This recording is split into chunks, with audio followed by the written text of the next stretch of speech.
ஒரு ஊரே இஸ்லாத்தை நோக்கி வருவதற்கு அப்படி என்ன நடந்தது? அவர்கள் ஏன் இஸ்லாத்தை நோக்கி வர வேண்டும்? சிலோன்ல இருந்து வந்திருக்கிறேன், இலங்கையில. மீனாட்சிபுரம் சம்பவம் நடந்த வரலாறுகள் எல்லாம் படிச்சிருக்கிறோம். பட் எங்க இலங்கை மக்களுக்கு இதெல்லாம் புதுசு. எனவே நடந்தது என்னன்னு தெரியணும்ல. அவர்கள் பணத்திற்காக மதம் மாறவும் இல்லை, வேறு எதற்காக மதம் மாறவும் இல்லை. இந்த ஊரை பார்ப்பதற்கு ஏன் இவங்க இஸ்லாத்துக்கு போனாங்கிறத தேடி அந்த சம்பவங்களை கேட்டறிந்து கொள்வதற்காக 50,000க்கு மேற்பட்ட சுற்றுலா பயணிகள் வந்தார்கள் என்கிற தரவுகளும் இருக்கிறது. வாஜ்பாய் நேரடியா வந்தாரு, அத்வானி வந்தாரா, எல்லாரும் வந்திருக்காங்க. அவங்க எல்லாம் நேரடியாக வந்து கூட முடியல, நாங்க வந்ததுதான். அப்படித்தானே? ஆமா. பிறவியில் முஸ்லிமாக இருக்கக்கூடிய நீங்கள் எனக்கு முன்னால் நின்று கொண்டிருக்கிறீர்கள். நான் சொன்னதற்கு பிறகுதான் நீங்கள் அமர்கிறீர்கள். ஆனால் நான் உட்கார்ந்துகிட்டே இருக்கிறேன். இஸ்லாம் எனக்கு தந்த கண்ணியம் இது என்றார். கேட்கும் போது அப்படியே மலைச்சு போயிட்டேன்.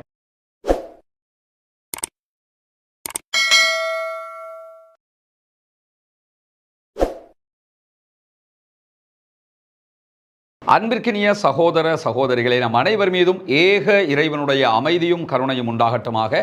அஸ்ஸலாமு அலைக்கும் வரஹ்மத்துல்லாஹி வபரகாத்துஹு. புனிதமிக்க ரமலானுடைய மாதத்தை அடைந்திருக்கிறோம். ரமலானுடைய மாதத்தில் இஸ்லாம் பற்றிய செய்திகளை நாம் தனி வீடியோக்களாக உங்களுக்கு மத்தியிலே தந்து கொண்டிருக்கக்கூடிய நேரத்தில் அதிலே குறிப்பாக மகிழ்ச்சியை தேடிய மனிதர்கள் என்கிற தலைப்பில் இஸ்லாமிய மார்க்கத்தை தேடி அடைந்து கொண்ட சகோதரர்கள் பற்றிய வரலாற்று செய்திகளை உங்களுக்கு மத்தியிலே தந்து கொண்டிருக்கிறோம்.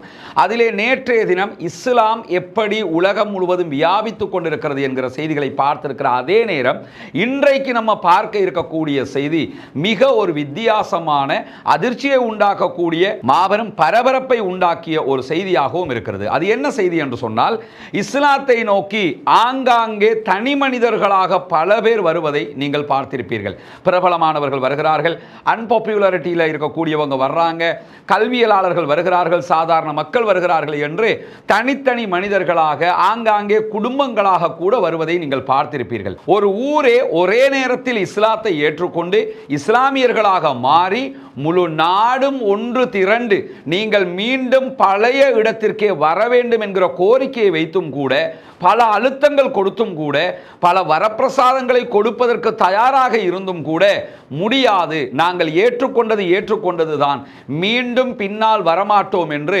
ஒட்டுமொத்தமாக இஸ்லாத்தை ஏற்றுக்கொண்டு அதன் வழியிலேயே நடந்து இன்றைக்கு குழந்தைகள் பெற்று பேர குழந்தைகள் வரை கண்டிருக்கக்கூடிய வரலாற்றை தான் இன்றைக்கு நாம் பார்க்க இருக்கிறோம். ஆம், அது என்ன வரலாறு என்று சொன்னால், இந்தியாவினுடைய தமிழகத்தின் தென்கோடியிலே அமைந்திருக்கக்கூடிய தென்காசி நகரத்திற்கு அருகாமையிலே இருக்கக்கூடிய மீனாட்சிபுரம் அல்லது ரஹ்மத் நகர் என்று அழைக்கப்படக்கூடிய ஒரு கிராமம் தான் ஒட்டுமொத்தமாக அத்தனை பேருமே இஸ்லாத்தை ஏற்றுக்கொண்டதில் மிக பெரும் பரபரப்பான ஒரு சூழலை உருவாக்கி இருந்தது. இந்த கிராமம் தற்போது தென்காசி மாவட்டத்திற்குள் உள்ளடங்கி கொண்டிருக்கிறது.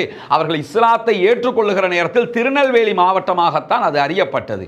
ஆனால் இப்போது தென்காசி மாவட்டமாக அறியப்படுகிறது.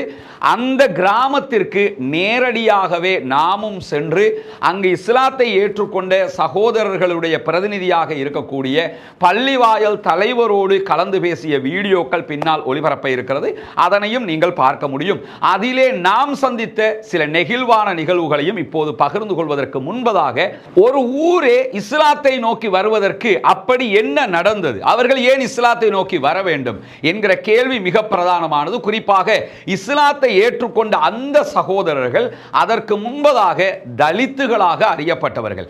தலித்துகளை பொறுத்தவரையில் இந்தியாவிலே மிகப்பெரிய மாற்றத்தை, தலித்துகளுக்குரிய வழியை காட்டியவராக அறியப்படுகிறவர் அம்பேத்கர். சட்ட மூதறிஞர், இந்தியாவினுடைய சட்டக்கலையை வடிவமைத்தவர், அதை தாண்டி இந்தியாவினுடைய கான்ஸ்டிடியூஷனையே வடிவமைத்தவர் என்று போற்றப்படுகிறவர். அம்பேத்கரை பொறுத்தவரையில தலித்துகள் நிம்மதியாக வாழ்வதற்கு, தலித்துகள் உரிமையோடு வாழ்வதற்கு, தலித்துகள் கௌரவமாக வாழ்வதற்கு ஒட்டுமொத்தமாக அத்தனை பேரும் பௌத்த மதத்தை தழுவுங்கள் என்று பிரச்சாரம் செய்தவர். அவருடைய காலத்திலே ஆயிரக்கணக்கான மக்களை பௌத்த மதத்தின் பாலும் இழுத்து கொண்டு சென்றவர். ஆனால் தலித்துகள் அம்பேத்கரை ஏற்றுக்கொண்டாலும் இந்த மீனாட்சிபுரத்தை சேர்ந்தவர்களும் அம்பேத்கரை ஏற்றுக்கொண்டாலும் அவர்கள் அம்பேத்கர் சொன்ன வழியில் இந்த விவகாரத்தில் போகாம இஸ்லாமிய மார்க்கத்தை ஏற்றுக்கொள்வதற்கு தலைப்பட்டார்கள். அவர்கள் ஏன் இஸ்லாத்தை நோக்கி நகர்ந்தார்கள் என்பதற்கு இன்றைக்கு தலித்களுடைய பிரதிநிதியாக இருக்கக்கூடிய தமிழகத்தினுடைய விடுதலை சிறுத்தைகள் கட்சியினுடைய தலைவரும் நாடாளுமன்ற உறுப்பினருமாக இருக்கக்கூடிய தொல் திருமாவளவன் அவர்கள் சொல்லுகிற தகவல்களை பின்னால் நம்ம பார்க்க இருக்கிறோம். அதற்கு முன்பதாக இந்த ஒட்டுமொத்த சாராம்சமாக நம்ம பார்க்கிற போது தெரிந்து கொள்ளுகிற ஒரு செய்தி என்னன்னா, அவர்கள் பணத்திற்காக மதம் மாறவும் இல்லை, வேறு எதற்காக மதம் மாறவும் இல்லை. அவர்கள் மதம் மாறியதற்காக மனதை மாற்றிக் கொண்டதற்கான அடிப்படை காரணமாக எதை சொன்னாங்கன்னா, எங்களுக்கு கௌரவம் வேண்டும், எங்களை மதிக்க வேண்டும், எங்களிலே எவ்வளவு உயரத்திற்கு ஒருவர் படித்து மேல்நிலைக்கு வந்தாலும் ஒரு 10 வயசு பையன் டே இங்க வாடா என்று சொல்லி கூப்பிடுறான், ஒரு 9 வயசு பிள்ளை எங்களை பார்த்து முதியவர் என்று கூட பார்க்காமல் வாடா போடாங்கிற மாதிரியான கீழ்நிலை வார்த்தைகளை பயன்படுத்தி எங்களை அழைக்கிறார்கள். எங்களுக்கு சமூக மட்டத்தில் எந்த கௌரவமும் தரப்படுவதில்லை. ஒரு தாழ்நிலை மக்களாக, மதிக்கப்படாத மக்களாக நாங்கள் இருக்கிறோம். எனவேதான் எங்களுக்கு மரியாதை தேவைப்பட்டது. மரியாதை எங்கு போனால் கிடைக்கும் என்பதை தேடினோம். எங்களுக்கு கிடைத்த ஒரே வழி இஸ்லாம் மட்டும்தான். நாங்கள் இஸ்லாமியர்களாக மாறுகிற போதுதான் ஜாதி என்கிற சித்தாந்தத்திலிருந்து மொத்தமாக மாற முடியும். வேறு எதை நோக்கி நாங்கள் சென்றாலும் மதம் மாறுகிறோமே தவிர ஜாதியை விட்டு வெளியேறிவிட்டோம் என்று சொல்ல முடியாது. இந்த கொடுமையிலிருந்து எங்களால் மீள முடியாமல் இருக்கிறது. நீ உயர்ந்தவன், நான் தாழ்ந்தவன், உன்னை விட பெரிய ஆள் நான், என்ன கண்டா நீ கைகட்டி நிற்கணும், நீ மேல உடம்புக்கு மேல நீ ஷர்ட் போடக்கூடாது, சட்டை போடக்கூடாது, நான் வந்தா ஓரமாக நிற்கணும், நாங்கெல்லாம் வந்து டாய்லெட்டுக்கு ரூம் பயன்படுத்துவோம், நீங்கெல்லாம் வேறு எதையாவது பயன்படுத்திக்கிறேன்னு, நாங்கெல்லாம் உயர்தரமான கப்புகள்ல உயர்தரமான ரெஸ்டாரண்ட்டுகளில் டீ குடிப்போம், எங்களுடைய உணவுகளை அறிந்து கொண்டிருப்போம். ஆனால் நீங்களோ தேங்காய் சிரட்டைகளில் தான் குடிக்க வேண்டும் என்று சொல்லி ஒரு டீ குடிப்பதில் கூட எங்களுக்கு வித்தியாசம் காட்டிக் கொண்டிருக்கிறார்கள். எனவே நாங்கள் தேடிய போது எங்களுக்கு எந்த விதமான ஏற்றத்தாழ்வும் இல்லாமல் ஒரு மார்க்கத்தை நாங்கள் ஏற்றுக்கொண்டு விட்டோம் என்று சொன்னால் ஒட்டுமொத்தமாக எங்களை நாங்களே மாற்றிக்கொண்டதாக மாறக்கூடிய ஒரே இடமாக இஸ்லாம் இருந்தது. எனவேதான் இஸ்லாத்தை நோக்கி நகர்ந்திருக்கிறோம் என்பதுதான் அவர்களுடைய மிக பெரும் வாதமாக, அவர்கள் முன்வைத்த மிக பெரும் செய்தியாக இந்த உலகத்திற்கு மாறியது. 1981 பிப்ரவரி மாதம் 19ஆம் தேதி தாங்கள் இஸ்லாத்துக்கு வருவதாக, இஸ்லாத்தை ஏற்றுக்கொள்வதாக அறிவிக்கிறார்கள். அறிவித்ததோடு இந்தியா முழுவதுமே காட்டுத்தீ போல் இந்த செய்தி பரவுகிறது. குறிப்பாக தமிழகம் உச்சகட்ட பரபரப்புக்கு உள்ளாகிற அதே நேரம் இந்தியாவினுடைய கடைக்கோடி வரைக்கும் இந்த செய்தி எட்டுகிறது. எந்த அளவுக்கு எட்டுகிறது என்று சொன்னால், அன்றைய நாட்களில் எதிர்க்கட்சி தலைவராக இருந்த இன்றைய இந்தியாவினுடைய ஆளும் கட்சியாக இருக்கக்கூடிய பாரதிய ஜனதா கட்சி, பாஜகவினுடைய அன்றைய தலைவர் அத்வானி, அன்றைக்கு இருந்த எதிர்க்கட்சி தலைவர் வாஜ்பாய் உள்ளிட்டவர்கள் நேரடியாக மீனாட்சிபுரத்திற்கு வருகிறார்கள். மீனாட்சிபுரம் இருக்கிறது தமிழகத்தினுடைய தென்கோடியில் இருக்கக்கூடிய கடையநல்லூர், தென்காசி அந்த ஏரியாவுல, குறிப்பாக செங்கோட்டையை நெருங்கி இருக்கக்கூடிய ஒரு பகுதி. இப்படி ஒரு ஊர் இருக்கிறதே டெல்லியில் இருக்கிறவங்களுக்கு தெரியறதுக்கே வாய்ப்பு கிடையாது.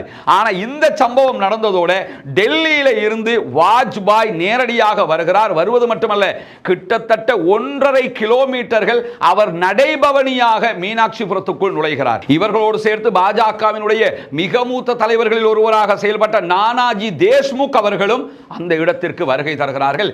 இந்திரா காந்தியினுடைய ஆட்சி இந்தியாவிலே நடைபெற்று வருகிறது. தமிழகத்திலே எம்ஜிஆர் முதலமைச்சராக இருக்கிறார், கருணாநிதி எதிர்க்கட்சி தலைவராக இருக்கிறார். எம்ஜிஆரும் இந்த மனமாற்றம், மதமாற்றத்திற்கு பின்னணி தேடப்பட வேண்டும் என்றார். ஆரம்பத்திலே பெட்ரோ டாலர் தான் இதற்கு பின்னால் இருக்கிறது என்கிற வாதத்தை எம்ஜிஆரும் முன்வைத்திருந்தார். பெட்ரோ டாலர் என்று எதை சொல்றாங்கன்னு சொன்னா, அரபு நாடு வழியாக பணம் வந்தது என்பதைத்தான் அவர்கள் அந்த வார்த்தையில சொல்றாங்க.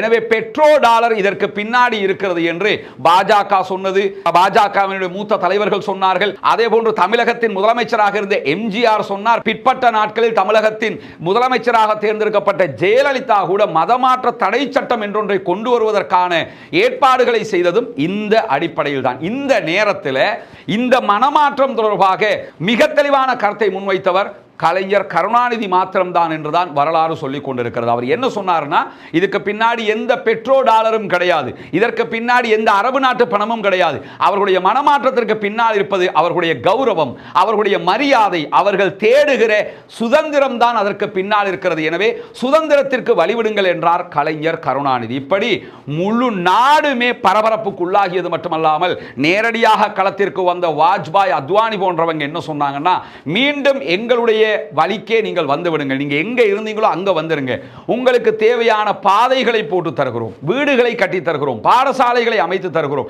நீங்க கேட்கிற எல்லாத்தையுமே நாங்க பண்ணி தர்றோம், எந்த பிரச்சனையும் இல்லை. ஆனா இஸ்லாத்துக்கு மட்டும் போயிடாதீங்க, ரிட்டர்ன் வாங்கன்னு கூப்பிட்டாங்க. அவ்வளவு அழுத்தங்கள் கொடுக்கப்பட்டும் அவர்களில் யாருமே மீண்டும் செல்லவில்லை என்பதுதான் இங்கு நாம் கவனிக்க வேண்டிய மிக முக்கியமான அம்சமாக இருக்கிறது. ஏனென்றால் இது மத மாற்றம் அல்ல, மன மாற்றமாக இருக்கிறது. இஸ்லாத்தை பொறுத்தவரையில் இஸ்லாத்தினுடைய பேசிக், இஸ்லாத்தை விரும்பி உள்ளே வரக்கூடியவர்களுக்கு தெரியும், இந்த கொள்கை ஒரு காந்தத்தை விட மிக ஈர்ப்பானது, அவ்வளவு சக்தி பொருந்தியதாக இருக்கிறது. இதனுடைய தத்துவத்தை அவர் உள்வாங்கி விட்டார் என்று சொன்னால் கண்டிப்பாக அதை விட்டு வெளியே செல்ல மாட்டார். இஸ்லாம் தோன்றிய காலத்திலிருந்து இன்று வரைக்கும் அந்த வரலாற்றை தான் நாம் பார்த்து கொண்டிருக்கிறோம். இஸ்லாத்தை நோக்கி வருகிற யாரும், இதை புரிந்து ஏற்றுக்கொள்ளுகிற யாரும் திரும்பி இதை விட்டு சென்றதாக வரலாற்றில் நீங்கள் பார்க்கவே முடியாது. இந்த சம்பவம் நடைபெற்ற அந்த காலகட்டம் தொடர்பாக ஆவணங்களை நம்ம பார்க்கும்போது தெரிகிற இன்னொரு செய்தி என்னவென்று சொன்னால், 1981 காலப்பகுதிகளிலேயே இந்த ஊரை பார்ப்பதற்கு ஏன் இவங்க இஸ்லாத்துக்கு போனாங்கிறத தேடி அந்த சம்பவங்களை கேட்டறிந்து கொள்வதற்காக 50,000க்கு மேற்பட்ட சுற்றுலா பயணிகள் வந்தார்கள் என்கிற தரவுகளும் இருக்கிறது. இப்படியான நிலையில தான் இந்த பெட்ரோ டாலருக்கு, பணத்திற்கு விரும்பி இவர்கள் இஸ்லாத்தை ஏற்றுக்கொண்டார்களா அல்லது என்ன காரணங்களுக்காக இஸ்லாத்தை ஏற்றுக்கொண்டார்கள் என்கிற கேள்விகள் எல்லாம் இருக்கிற போது, தமிழகத்தினுடைய பிரபலமான அரசியல் கட்சியும் குறிப்பாக தலித்துகளுடைய உரிமை தொடர்பாக பேசக்கூடிய அரசியல் கட்சியாக இருக்கக்கூடிய விடுதலை சிறுத்தைகள் கட்சியினுடைய தலைவர் முனைவர் திருமாவளவன் அவர்கள் இது தொடர்பாக ஒரு நீண்ட நெடிய ஆய்வை செய்திருக்கிறார். திருநெல்வேலி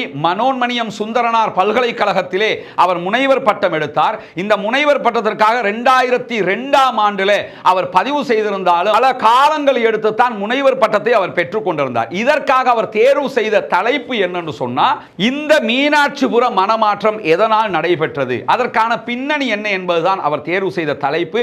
அதற்கு பிறகு அவர் ஒரு புத்தகமாக அதை வெளியிட்டிருக்கிறார். அது மட்டுமல்லாமல் அவர் பல இடங்களில் தொடர்பாக உரையாற்றி இருக்கிறார், பல தொலைக்காட்சிகளுக்கு பேட்டி கொடுத்திருக்கிறார். பிபிசி உள்ளிட்ட சர்வதேச ஊடகங்கள் இது தொடர்பாக அவரிடத்தில் பேட்டி எடுத்திருக்கிறார்கள். அதிலே அவர் சொல்லக்கூடிய செய்திகள் மிக ஆச்சரியமாக இருக்கிறது.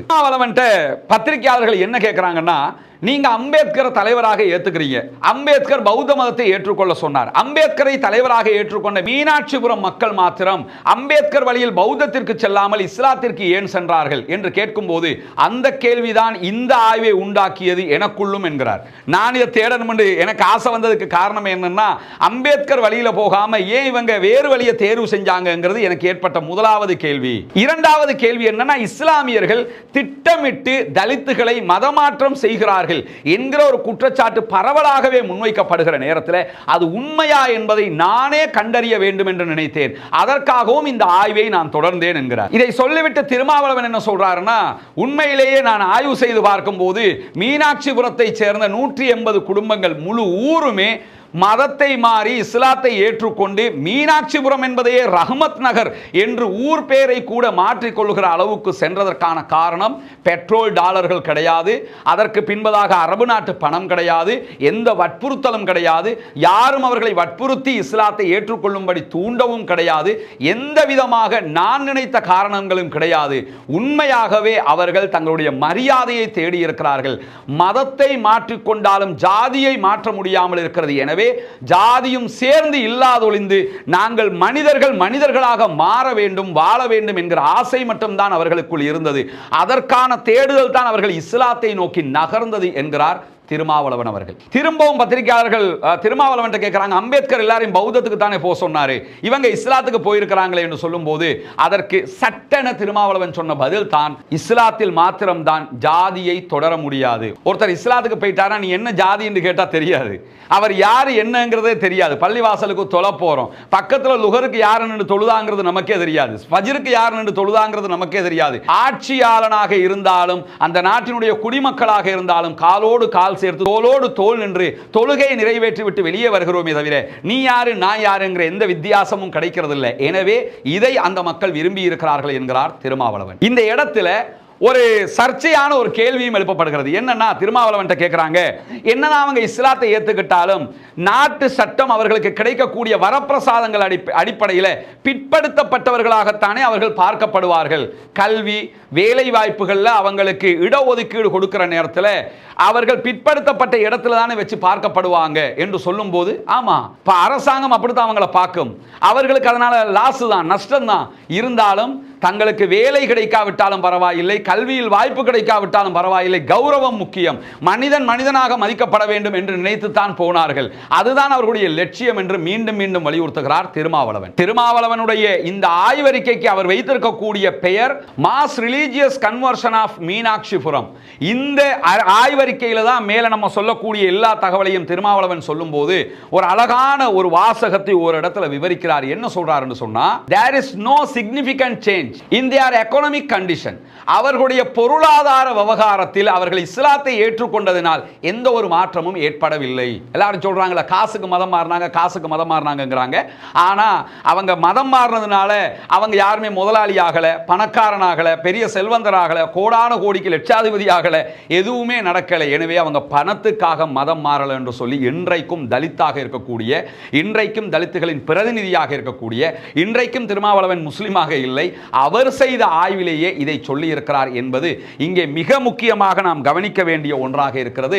ஒரு ஊரே இஸ்லாத்திற்கு ஏற்றுக்கொண்டு இஸ்லாத்தை தங்களுடைய வாழ்க்கை நெறியாக ஏற்றுக்கொண்டு மிக பெரும் பரபரப்பை உண்டாக்கிய ஒரு சம்பவம் தான் மீனாட்சிபுரம் சம்பவம். அன்பிற்கினிய சகோதர சகோதரிகளை நம் அனைவர் மீதும் ஏக இறைவனுடைய அமைதியும் கருணையும் உண்டாகட்டுமாக. அஸ்ஸலாமு அலைக்கும் வரஹ்மத்துல்லாஹி வபரகாத்துஹு. இன்னைக்கு நம்ம நிற்கக்கூடிய இந்த பகுதி இலங்கையினுடைய கிழக்கு மாகாணத்தின் ஆரம்ப புள்ளியாக இருக்கக்கூடிய பொத்துவில் சர்வோதயபுரம் ஹிஜ்ரா நகர் என்கிற பகுதிகளில் தான் நம்ம நிற்கிறோம். நமக்கு பின்னாடி ஒரு முக்கியமான வீடியோக்கள் சிலது காண்பிக்க இருக்கிறோம். அதை நீங்கள் பார்க்கும்போது நம்ம என்ன சொல்ல வர்றோம்ங்கிறது முழுமையாக தெரியும்.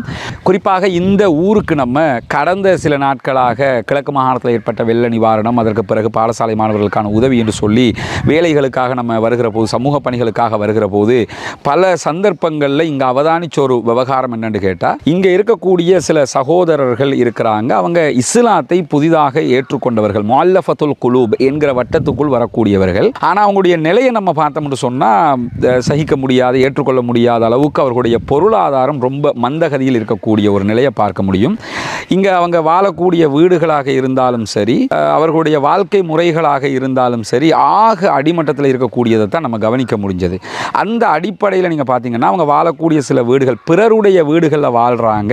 அந்த வீடுகள் கூட ரொம்ப கஷ்டமான ஒரு நிலையில் இருக்கிறது. அப்போ தான் நம்ம இங்கே இருக்கக்கூடிய லோக்கலில் இருக்கக்கூடிய சகோதரர்களோடையும் பேசி கலந்து ஒரு முடிவை எடுத்தோம் என்னென்னு சொன்னால், நம்ம இந்த ரமலானை பயன்படுத்தி இந்த சகோதரர்களுக்கு ஒரு 13 குடும்பங்கள் இருக்கிறாங்க, இஸ்லாத்தை ஏற்றுக்கொண்டு குடும்பமாகவே வந்தவர்கள். இவங்களுக்கு நம்ம அவர்களுக்கு தேவையான ஓரளவுக்கு அவர்கள் மகிழ்ச்சியாக வாழ்வதற்கான ஒரு வீட்டையாவது அமைத்து கொடுப்பதற்கான ஒரு முயற்சி எடுப்போம் என்கிற அடிப்படையில் இந்த பகுதிகளில் ஒரு லேண்ட் எடுத்து அதில் ஒரு 13 வீடுகளை கட்டி கொடுப்பதற்கான ஒரு முயற்சியாகத்தான் இந்த வீடியோவை நம்ம உங்களுக்கு வெளியிடுறோம்.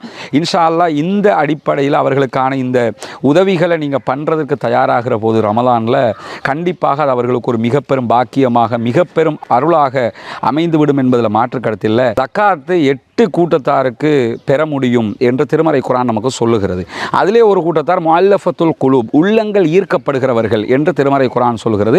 இஸ்லாத்தின் பால் ஈர்க்கப்படக்கூடியவர்கள் என்றால் அதில் முதல் லிஸ்ட்டில் வரக்கூடியவங்களை இவங்க தான். எனவே இஸ்லாத்தை நோக்கி வந்திருக்கிறார்கள், இந்த மார்க்கத்தை உண்மை என்று ஏற்றுக்கொண்டிருக்கிறார்கள், இந்த கொள்கையை ஏற்றுக்கொண்டிருக்கிறார்கள். இப்படி இஸ்லாத்தையும் கொள்கைகளையும் ஏற்றுக்கொண்டிருக்கக்கூடிய சகோதரர்கள் நம்ம கண்ணு முன்னாடி ரொம்ப வறுமையில் இருக்கும்போது அவர்களுக்கான உதவியாக நாம் இதை செய்ய வேண்டிய கடமைப்பாடு இருக்கிறது. இந்த ஆண்டுக்கான உங்களுடைய ஜக்காத்து நிதியில் இருந்து 8 கூட்டத்தாருக்கு கொடுக்க முடியும் என்கிற இஸ்லாத்தினுடைய அனுமதி காரணமாக அவர்களுக்கான ஒரு பகுதியை ஒதுக்குவதற்கு இன்றே தயாராகி விடுங்கள். கண்டிப்பாக நீங்கள் செய்கிற இந்த உதவிகள் அவர்களுக்கு பரிபூர்ணமாக போய் சேர்ந்து அவர்கள் மகிழ்ச்சி அடைந்து அதனூடாக இறைவனிடத்தில் உங்களுக்கு சொல்ல முடியாத அளவுக்குண்டான நன்மைகள் பெற்றுக்கொள்வதற்கான வாய்ப்பாக இருக்கிறது. எனவே உங்களுடைய ஜக்காத்து நிதிகளை புனிதமிக்க ரமலானுடைய மாதத்திலே இந்த பணிக்காக இஸ்லாத்தை ஏற்றுக்கொண்ட இந்த சகோதரர்களுக்காக வாரி வழங்குங்கள். குறிப்பாக இது தொடர்பாக பல ஆய்வுகள் புத்தகங்கள் வெளியாகி இருந்தாலும் மீனாட்சிபுரம் பெருந்திரள் மதமாற்றம் ஒரு சமூகவியல் ஆய்வு என்று சொல்லி மும்தாஸ் அலிகானுடைய ஆய்வு வெளியாகி இருக்கிறது. இது ஆங்கிலத்தில் வெளியிடப்பட்ட புத்தகம், தமிழ் மொழியிலே வெளியிடப்பட்டிருக்கிறது. சீர்மை பதிப்பகம் வெளியிட்டிருக்கக்கூடிய இந்த புத்தகத்தை பொறுத்தவரையில் இந்த புத்தகத்தினுடைய தரவுகள் என்பது மிக பெரும் வரலாற்று ஆவணம். ஒரு ஊரே இஸ்லாத்தை ஏற்றுக்கொண்ட வரலாற்றை மிக அழகாக பதிவு செய்திருக்கிறார்கள். தமிழகத்தின் சீர்மை பதிப்பகம் தான் இதை வெளியிட்டிருக்கிறது. ஒவ்வொரு வீடுகளிலும் ஆவணப்படுத்தப்பட வேண்டிய ஒரு புத்தகமாகவும் இது இருக்கிறது. இந்த நேரத்தில் நாம் பார்க்க வேண்டிய ஒரு பகுதி இருக்கிறது. அது என்னன்னா, நம்மளே நேரடியாக தென்காசிக்கு போய் அந்த ஊரை போய் பார்த்தோம். அந்த ஊர் எப்படி இருக்குது, அந்த ஊருடைய பள்ளிவாயல் எப்படி இருக்கிறது, பள்ளிவாயல் முத்தவல்லி தலைவராக இருக்கக்கூடியவர் என்னவெல்லாம் சொல்கிறார் என்பதை பாருங்கள். அஸ்ஸலாமு அலைக்கும் வரஹ்மத்துல்லாஹி வபரகாத்து. அன்பிற்கினிய சகோதர சகோதரிகளே, நம்ம இன்னைக்கு இலங்கையில இருந்து கிளம்பி வந்து இப்ப இருக்கிறது மீனாட்சிபுரம். மீனாட்சிபுரம்னா ரஹ்மத் நகர். இப்ப ரஹ்மத் நகர். ஒரு 40 ஆண்டுகளுக்கு முன்பதாக மீனாட்சிபுரம் என்கிற ரஹ்மத் நகர்ல நிற்கிறோம். இது இப்ப தென்காசி மாவட்டம். இது தமிழகத்தினுடைய தென் மாவட்டங்களில் இருக்கக்கூடிய தென்காசிக்கு அருகாமையில் இருக்குது. தென்காசி மாவட்டத்தில் இப்போ இருக்குது. பட் இதுக்கு முன்னாடி திருநெல்வேலி மாவட்டத்திற்கு உள்ளடங்கிய ஒரு முக்கியமான கிராமம். இங்கே நடந்த ஒரு முக்கியமான வரலாற்று பின்னணி இருக்கிறது. வாங்க தொடர்ந்து போய் பார்க்கலாம். நம்ம இங்கே இந்த மீனாட்சிபுரம் என்கிற ரஹ்மத் நகரில் இருக்கக்கூடிய பள்ளிவாசலுக்குள்ளே போகிறோம். வாங்க முதல்ல போய் பள்ளிவாசலை பார்த்துருவோம்.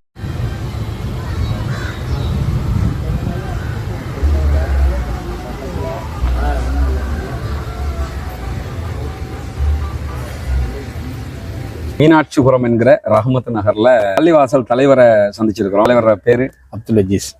உள்ள போய் பேசிடுவோமா? அப்ப புதுசா கட்டின பள்ளியா அல்லது இல்ல, இது 2வது கட்டினது. இப்பதான் கட்டினது. அப்படியா? ஆமா, கட்டி 10-20 வருஷம். இதுக்கு முன்னாடி இருந்த பள்ளி அங்க? அது இருந்தாலும் இருந்தது வந்து ஹாஸ்பிட்டல். அப்படியா? அது இந்த பக்கம் இருந்தது. நான் வந்து சிலோன்ல இருந்து வந்திருக்கிறேன், இலங்கையில. மீனாட்சிபுரம் சம்பவம் நடந்த வரலாறுகள் எல்லாம் படிச்சிருக்கிறோம். பட் எங்க இலங்கை மக்களுக்கு இதெல்லாம் புதுசு. எனவே நடந்தது என்னன்னு தெரியணும்ல, அதுக்காக வேண்டி ஒரு வரலாற்று ஆவணமா தான் இதை எடுக்கிறதுக்கு இதுக்குன்னு வந்திருக்கிறேன். தென்காசி வந்து உங்களை தேடி ஊரை பிடிச்சி இவங்க எல்லாம் தான் கூப்பிட்டு வந்தாங்க. சரியா? என்ன நடந்தது சும்மா எங்களுக்கு ஒரு வரலாற்றுக்கு, புதிய பிள்ளைகளுக்கு வரலாற்றுக்கு சொல்லுங்களேன். அது பக்கத்து ஊருக்கும் நமக்கு காம்படிஷன். அவங்க தாழ்த்தப்பட்டவங்க இருக்காங்க சொல்லி அவங்க வந்து பிரஷருங்க பண்ணியிருக்காங்க. சரி, எனக்கு ரொம்ப நம்ம தெரிஞ்சு சொல்றேன். சரி, மட்டும் முதல்ல படித்த ஒரு 2-3 பேர் வேலையில் இருந்தவங்க. ஓகே. அவங்க வந்து இப்படி பண்ணிக்கிட்டு இருக்காங்கன்ட்டு மொத்தமாக ஊரோட சேர்ந்து மாறினாங்க. மொத்தம் அந்த பிரச்சனைனால தான் இவங்க சிறுபான்மை மக்களை ஆக்கிட்டோம் அப்படின்ட்டு பிரச்சனை பண்ணி இது பண்ணாங்க. தாழ்த்தப்பட்டவங்களா இருந்தாங்கன்ட்டு பக்கத்தில் உள்ள தேவர் அவங்கெல்லாம் இருக்காங்க. அவங்க வந்து மதிக்கவே கிடையாது, நம்மளை மதிப்பு இருக்காது. இப்போலாம் அதை விட நல்லா இருக்கும். இப்போ நாங்கள் மதம் மாறின அப்புறம் நல்லாவே இருக்கோம். வெளிநாட்டுக்கு போயிருக்காங்க, வச்சிருக்காங்க, நல்லா வசதியாகவும் இருக்காங்க. சரி, அல்ஹம்துலில்லாஹ். அப்போ அதுதான் அந்த பேசிக்கே வந்து நம்மளை அப்படி இருக்காங்கன்ட்டு நம்மளை மதிச்சு மதிப்பு கிடையாது. வா போன்னு பேச வைக்க. இப்போ மரியாதை கொடுக்காங்க, மரியாதையும் கிடைக்கி நல்லாவும் இருக்காங்க மக்கள்லாம். அந்த நாட்கள்ல அந்த பெரிய வயசாளி இருக்காங்களா, ஒரு 40-50 வருஷத்துக்குள்ள முன்னால உள்ள வயசாளியே தான் அப்படி இருந்தாங்க. அதுக்கு பிறகு எல்லாமே நல்லா வந்துட்டாங்க. இப்ப நம்மளை கண்டு அவங்க பயப்பட தான் செய்வாங்க. அந்த அளவுக்கு தான் இருக்காங்க. அப்படி மீனாட்சிபுரம்னாலே கொஞ்சம் அங்கே ஒரு கெப்பாசிட்டா இருக்கும். ஒரு பள்ளியா இருக்குது அவங்க இந்த ஊருக்குள்ள ஒரு பள்ளி தான். ஒரு பள்ளி, ஜும்மா பெரிய பள்ளி. ஆமா, ஜும்மா பள்ளி. அப்போ உங்களுக்கு எத்தனை வயசு இருக்கும்? எனக்கு 6 வயசு 5 வயசு. 6 வயசு. இப்ப 48 வயசு ஆகுது. ஒரு 40 வருஷத்துக்கு 40 வருஷம் முன்னால. சரி. அப்ப வாஜ்பாய் அவரே நேரடியாக இந்த ஊருக்கு வந்து மொத்தமா மாட்டாங்கன்னு சொல்லி அவங்க வந்து பழையபடி ஆக்கணும், மத மாதிரி கூடாது அப்படின்னு திரும்ப சொல்லக்காண்டி அவங்க வந்திருக்காங்க. வாஜ்பாயே நேரடியா வந்தாரு. வாஜ்பாய், அத்வானி வந்தாரா? எல்லாரும் வந்திருக்காங்க. அவங்க எல்லாம் நேரடியாக வந்து கூட முடியல, நாங்க வந்ததுதான்ட்டாங்க. அப்படித்தானே? ஆமா. சரி, வந்ததுக்கு அப்புறம் நீங்க உணர்ற நன்மைகள் என்ன? நல்லா இருக்கும். நல்லா வேலை சொல்லி வெளிநாட்டுக்கு போய் எல்லாம் வந்து வீடு வாசல்லாம் கட்டி ஒவ்வொரு மொத்தம் நல்லா இருக்கு. மரியாதையா இருக்கு. மரியாதை அதிகமா இருக்கு. எங்களுக்குள்ளே நாங்க அந்த தரப்புக்காரங்க இந்த தரப்பும் எந்த பிரச்சனையும் வேற்றுமே எதுவுமே இருக்காது. இப்ப ஊருக்குள்ள மற்ற மக்களும் இருக்கிறாங்க. ஆமா, இருக்காங்க. பேரையே ரஹ்மத் நகர்னு மாத்திக்கிட்டீங்க. ஆமா, நாங்க ரஹ்மத் நகருமோ அவங்க. அப்ப எம்ஜிஆர் பீரியடா? எம்ஜிஆர் ஒரு ட்ரிப் வந்திருக்காங்க. எம்ஜிஆர் அந்த டைத்துல வந்திருக்காங்க. ஆமா, நேரடியாக வந்து எம்ஜிஆரே வந்து பேசினாரு. ஆனாலும் வந்ததுதான். வந்ததுதான். சரி. இப்போ மறுபடியும் இங்கிட்டு தான் ஆள் வந்துகிட்டு இருக்காங்க. அப்படியா? இங்கிட்ட வந்துகிட்டு இருக்காங்க. ஒரு கல்யாணம் முடிக்க முஸ்லீம் ஒன்றுனாலும் மாற்று மதக்காரங்க இந்த பக்கம் வந்துருவாங்க. நீங்க ஒரு இஸ்லாமியராக இப்ப நாங்க உங்களை பார்த்தாலும் அந்த கேள்வி எல்லாம் கேட்ட முடியாது. எங்களை விட சிறப்பாக நீங்க அதை புரிஞ்சு எப்பயுமே பிறப்பில் முஸ்லீம் என்பதை விட படிப்பில் முஸ்லீம் என்பது ரொம்ப முக்கியமானது. நீங்க இஸ்லாத்தை பார்த்து தெரிஞ்சு புரிஞ்சு வந்திருக்கிறீங்க. நாங்கெல்லாம் பிறந்ததுனால முஸ்லீமா இருக்கிறோம். புரியுதா? அதனால எங்களை விட நீங்க தான் ரொம்ப அதுல மரியாதைக்குரியவங்க, கண்ணியத்துக்குரியவங்க. அப்படி இருக்கும்போது இப்ப நீங்க ஒரு முஸ்லீமாக எப்படி ஃபீல் பண்றீங்க? அதை சொல்லுங்களேன். மற்றவங்களுக்கு என்ன சொல்ல நினைக்கிறீங்க? இங்க வந்தாங்கன்னா அவங்களுக்கு அந்த நல்ல மேன்மையோட பழக்கம் வழக்கம் எல்லாமே அவங்களுக்கு நல்லா ஒழுக்கங்கள் அதிகமாக கற்றுக்கலாம். ஒழுக்கம்ங்கிறது அந்த ஒழுக்கத்தை அவங்களும் கடைப்பிடிச்சா நல்லதான்ட்டு நாங்கள் சொல்லதான் செய்வோம். நமக்கு பிடிச்ச ஆள்கிட்ட சொல்லி இப்போ குரான் மதரசா அதெல்லாமே ஆமாம் இருக்கு. இல்லை அது அசரித்து தனியாக அந்த இதுக்குள்ள சாய்க்குள்ள இருக்கும். இது பெண்கள் தொலை வருவாங்க. பெண்களுக்கு காலைல 2 மணிலேருந்து சாயந்தரம் ஒரு 4 மணி வரை வருவாங்க. படிக்காதவங்க எல்லாரும் வருவாங்க. ஒதுக்கிடுவாங்க. வித்தியாசமா இருக்கு.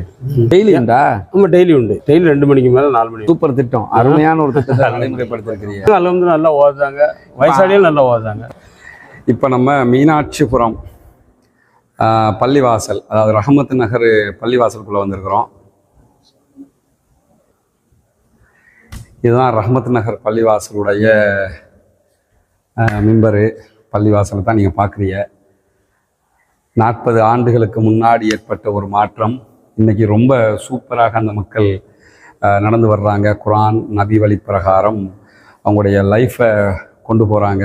பல முக்கியமான செய்திகளை தலைவர் நம்மளோட பகிர்ந்துக்கிட்டாரு. ரொம்ப ஆச்சரியமாகவும் இருந்தது. தொடர்ந்து வாங்க பார்ப்போம் இன்ஷா அல்லாஹ். இது மதரசா நடக்கக்கூடிய பகுதி. இங்கெல்லாம் தொழுகைக்கு மக்கள் வரக்கூடிய பகுதிகள். பள்ளியினுடைய வெளிப்பகுதியை தான் நீங்கள் பார்க்குறீங்க. ரொம்ப அழகாக இருக்கக்கூடிய பகுதி. அந்த வீடியோவில் ஒரு முக்கியமான விவகாரம் சொல்லப்படுகிறது. நானே ஆச்சரியப்பட்ட ஒரு விவகாரம் என்னன்னா, அந்த ஊரில் இருக்கிற எல்லா பெண்களும் மதியம் 2 மணியிலிருந்து 4 மணி வரைக்கும் படித்தவங்க படிக்காதவங்க, குமரி பிள்ளைகள், இளம் பிள்ளைகள், வயதாளிகள் யாராக இருந்தாலும் பள்ளி வாயலுக்கு வந்து மார்க்கத்தை படிப்பது கட்டாய கடமை என்று ஆக்கப்பட்டிருக்கிறது. கடந்த 40 ஆண்டுகளாக என்னைக்கு அவங்க இஸ்லாத்துக்கு வந்தாங்களோ, இவர்களுடைய மூதாதையர்கள் வந்த காலத்திலிருந்து இன்று வரைக்கும் அந்த ஊரிலே இதை நடைமுறையாக வைத்திருக்கிறார்கள். இதை கேட்கும்போது எனக்கே ஆச்சரியமாக இருந்தது. பிறப்பிலே இஸ்லாமியர்களாக இருக்கக்கூடிய நம்ம வாழக்கூடிய பகுதிகளில் கூட இப்படி டெய்லி இந்த மாதிரி ஊரில் இருக்கிற எல்லா பெண்களும் வந்து படிக்கணுங்கிற மாதிரி செட்டப்பு பெரும்பாலும் எங்குமே பார்க்க முடியாது. ஆனால் 40 ஆண்டுகளாக அந்த நடவடிக்கையை அவர்கள் தொடர்ந்து வருவது மட்டுமல்லாமல், இந்த சந்திப்புக்காக நம்மளை அழைச்சிக்கிட்டு போனது கடையநல்லூர் மக்கா ட்ரஸ்ட்டை சேர்ந்த சகோதரர்களும் அதே போன்று அங்கே இருக்கக்கூடிய பல சகோதரர்களும் சேர்ந்து தான் நம்மளை அழைச்சிக்கிட்டு போயிருந்தாங்க. நம்ம அங்கே போய் தலைவரோட பேச்சுவார்த்தைகளை நடத்தினதுக்கு பிறகு தலைவர் என்ன சொன்னார்னா, இன்னொரு முக்கியஸ்தர் இருக்காரு, வாங்க போகலாம்னு சொல்லி அழைச்சிக்கிட்டு போனார். அங்கே போய் பார்க்கும்போது அந்த மீனாட்சிபுரம் ஜங்ஷனில் அவர் ஒரு பெரிய கடை வச்சுக்கிட்டு இருக்கிறார், ஷாப் வச்சு நடத்திக்கிட்டு இருக்கிறாரு. அவரை நான் சந்திக்க போனதில் ஒரு சம்பவம் நடைபெற்றது. என்ன சம்பவம்னா, அவர்கிட்ட போய் வாங்கத்தா என்ன நல்லா இருக்கீங்களா என்று சொல்லி அந்த ஏரியா பாஷையிலேயே கலந்து பேசினாரு. பாருங்க பேசுவோம்னாரு. நம்மளும் அவர்ல உட்கார்ந்து அவர் பிசினஸ் பண்ணிக்கிட்டு இருந்தாரு. பிசினஸை முடிச்சதுக்கு பிறகு என்னத்தா என்ன விஷயம், எதுக்காக வந்தீங்கன்னு கேட்டாரு. கேட்கும்போது மீனாட்சிபுரம் வரலாறை படித்தேன், அது தொடர்பான ஒரு ஆவண படத்துக்காக வந்திருக்கிறேன், உங்களையும் சந்திக்கிறதுக்கு அழைச்சிக்கிட்டு வந்தாங்க, அப்ப நடந்த சம்பவத்தை கொஞ்சம் சொல்ல முடியுமா, நீங்க ஏன் இஸ்லாத்துக்கு வந்தீங்க என்று ஒரு கேள்வியை எழுப்பிய நேரத்தில் அவர் சொன்ன பதில் என்னை ஆச்சரியத்தில் ஆழ்த்தி விட்டது. பதிலை எப்படி சொன்னாருன்னா, சிம்பிளாக சொல்லிட்டாரு. என்ன சொன்னாருன்னா, தம்பி நீங்க இப்ப உட்கார்ந்துகிட்டு இருக்கிறீங்க, நானும் உட்கார்ந்துகிட்டு இருக்கிறேன், இன்னைக்கு இது நடந்து கொண்டிருக்கிறது. ஆனால் நாங்கள் இஸ்லாத்தை நோக்கி வருகிற காலத்தில் இது எப்படி நடந்தது தெரியுமா? அன்றைக்கும் என்னுடைய தகப்பனார் முதலாளி, அன்றைக்கும் இதே போன்று கடை வைத்திருந்தார். என்னுடைய தகப்பனார் தான் ஓனர், அவருடைய தான் சொத்து, அவர் தான் வியாபாரம் பண்ணுவார். ஆனால் கடைக்கு பொருள் வாங்குவதற்காக நபர்கள் வருவார்கள், அவர்கள் உயர் ஜாதியினராக இருந்தார்கள் என்று சொன்னால், ஓனராக இருக்கிற கடையின் சொந்தக்காரனாக இருக்கிற வியாபாரத்தின் முதலாளியாக இருக்கிற என்னுடைய தகப்பனார் என்ன பண்ணுவார்னா, எந்திரிச்சு நின்றுவார். ஷர்ட் உடுத்திருந்தார்னா சட்டையை கலட்டி இடுப்பில் கட்டிக்கொள்ள வேண்டிய நிலைமையெல்லாம் வந்துடும். இந்த மாதிரியான ஒரு நிலை அன்றைக்கு இருந்தது. ஆனால் இன்னைக்கு நிலைமை எப்படி மாறி போயிருக்கு பார்த்தீங்களா? பிறவியில் முஸ்லீமாக இருக்கக்கூடிய நீங்கள் எனக்கு முன்னால் நின்று கொண்டிருக்கிறீர்கள், நான் சொன்னதற்கு பிறகுதான் நீங்கள் அமர்கிறீர்கள், ஆனால் நான் உட்கார்ந்துகிட்டே இருக்கிறேன். இஸ்லாம் எனக்கு தந்த கண்ணியம் இது என்றார். கேட்கும் போது அப்படியே மலைச்சு போயிட்டேன். நோ கமெண்ட்ஸ், எந்த பதிலும் சொல்ல முடியலை. உண்மையும் அதுதான். எங்க உட்காரவான்னு நம்ம கேட்டு உட்கார்றோம். அவரை சூப்பரா உட்கார்ந்துகிட்டு இருக்கிறார் அல்ஹம்துலில்லாஹ்னு. அவர் என்ன சொல்றாருன்னா, இந்த அனுமதியை யாரு வந்தாலும் கௌரவம் என்பது கொடுக்கப்பட வேண்டும், மரியாதை என்பது மதிக்கப்பட வேண்டும். நபிகள் நாயகம் ஸல்லல்லாஹு அலைஹி வஸல்லம் அவர்கள் ஃபாத்திமா ரலியல்லாஹு அன்ஹா அவர்கள் வருகிற போது எழுந்து சென்று அவரை வரவேற்பார்கள். அந்த கண்ணியம் கௌரவம் எல்லாம் அவர்களுக்கு தெரியாமல் இல்லை, அதையெல்லாம் படித்திருக்கிறார்கள், தெரிந்திருக்கிறார்கள். அதையும் என்னிடத்தில் பகிர்ந்து கொண்டார். ஆனாலும் அவர் என்ன சொல்ல வர்றார் என்று சொன்னா, இப்பொழுது யாராவது வந்தால் நான் எழும்பி நிற்க வேண்டும், சட்டை இல்லாமல் இருக்க வேண்டும், ஷேட் போடாமல் இருக்க வேண்டும், செருப்பில்லாமல் நடக்க வேண்டும், அவன் சொல்வதை நான் கேட்க வேண்டும் என்று யாரும் எனக்கு ரூல் போட முடியாது. ஏன்னா நான் முஸ்லிம், எனக்குரிய உரிமை இருக்குது, எனக்குரிய சலுகை இருக்குது, எனக்கு எல்லாத்தையுமே இஸ்லாம் தந்திருக்குது. நான் சொன்னதற்கு பிறகுதான் நீங்கள் அமர்கிறீர்களே தவிர உங்களுக்காக நான் எழுந்து நிற்க வேண்டிய எந்த அவசியமும் ஏற்படவில்லை என்றார். உள்ளம் பூரித்து போனது. அப்படியே அவரை கட்டி அணைக்க வேண்டும் என்று தோணியது. அந்த நிமிடத்தில் என்னோடு வந்த அத்தனை சகோதரர்களுமே இதை பார்த்து பூரித்து விட்டார்கள், புல்லரித்து போய்விட்டார்கள். ஏன்னா அப்படியான ஒரு சிந்தனையை இஸ்லாம் அந்த மக்களுக்கு கொடுத்திருக்கிறது. இதுதான் மீனாட்சிபுரம் மனமாற்றத்தினுடைய சாராம்சம். இன்றைக்கும் அந்த பள்ளிவாசலில் இமாமாக இருக்கக்கூடியவர் அதே ஊரிலே இருந்து பிறந்து வளர்ந்து வாழ்ந்து மதரசாவில் படித்து இமாமாக இருக்கிறார். பல பேர் பல கற்கைகளை படித்திருக்கிறார்கள். அதே போன்று வெளிநாட்டு வேலை வாய்ப்புகளை பெற்றுக் கொண்டிருக்கிறார்கள். இப்போ டெவலப் ஆகி கொண்டிருக்கிறாங்க. ரொம்ப சந்தோஷமாக இருக்கிறாங்க. அந்த வீடியோக்களை நீங்க பார்த்திருப்பீங்க. அந்த மக்களுக்காக பிரார்த்தனை செய்யுங்கள். 40 ஆண்டுகளுக்கு முன்பதாக நடந்த இந்த சம்பவம் இன்றைக்கும் இந்தியாவின் ஒரு பேசுபொருளாகவே இருக்கிறது. நிறைய ஆவணப்படங்கள் இது தொடர்பாக வெளியாகி இருக்கிறது. மேலதிகமாக நீங்க யூடியூப் போன்ற தளங்களில் போய் தொடர்பாக தேடி பார்த்து கொள்ளவும் முடியும். எனவே மகிழ்ச்சியை தேடிய மனிதர்கள் என்கிற பட்டியலில் இந்த ஊரை சேர்ந்தவர்கள் முதன்மை இடம் பிடிக்கிறார்கள். இன்ஷா அல்லாஹ் நாளைய தினம் மனமாற்றம் பெற்று மகிழ்ச்சியை தேடிய இன்னும் ஒரு பிரபலம் தொடர்பான செய்தியோடு இணைந்து கொள்கிறேன். வாஹ் தஅவானா அல்ஹம்துலில்லாஹி ரப்பில் ஆலமீன்.